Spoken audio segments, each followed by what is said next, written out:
හැඩයකින් ඔන්නම කුඩා ෂේප් එකක් දීලා අපි ඉදිකට හැඩේ තියාගන්න. ඊට පස්සේ රැන්ග්ලර් මෝස්තරය නිර්මාණය කිරීම සඳහා අපි කර කොණයා කරගන්නවා. මෙන්න මෙහෙම කිහිලි කට්ටින් මෙන්න මේ දෙක අතර මැද හොයලා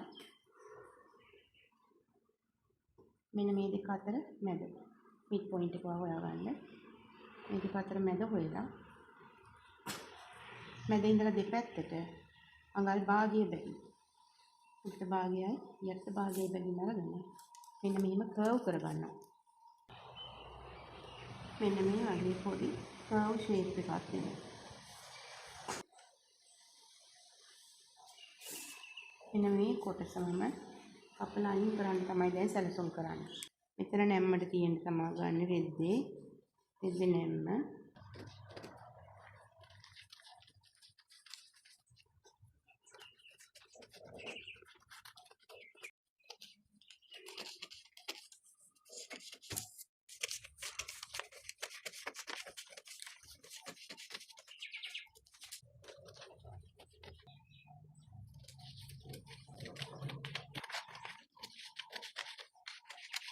මේ විදිහට තමයි මෙහෙම තියලා මෙන්න මෙහෙම කපලා වෙන් කරන්න. මේ විදිහට රෙදි කෑල්ලක් අරගෙන ඔයා හතරට නමා ගන්න.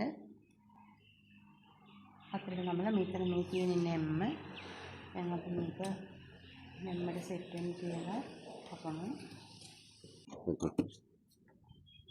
මෙතනින් එළියට නැහුම් වාසි භාගයක් කියලා කපනවා.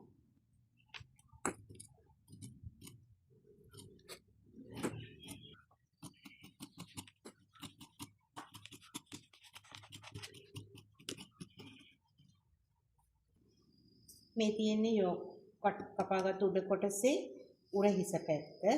මේ තියෙන්නේ අතාග වට පැත්ත. මේ තියෙන්නේ කිහිල්ලට සෙට් වෙන තැන. මේ තියෙන්නේ ස්ලිව් එක.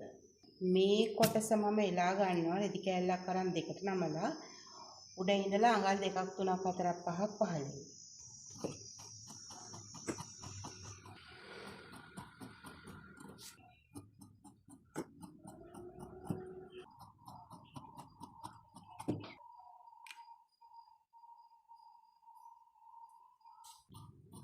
ඒ අතම පාවිච්චි කරලා තවත් වතාවක් මම එකම විදිහේ ස්ලිව් එකක් කපා ගන්නවා.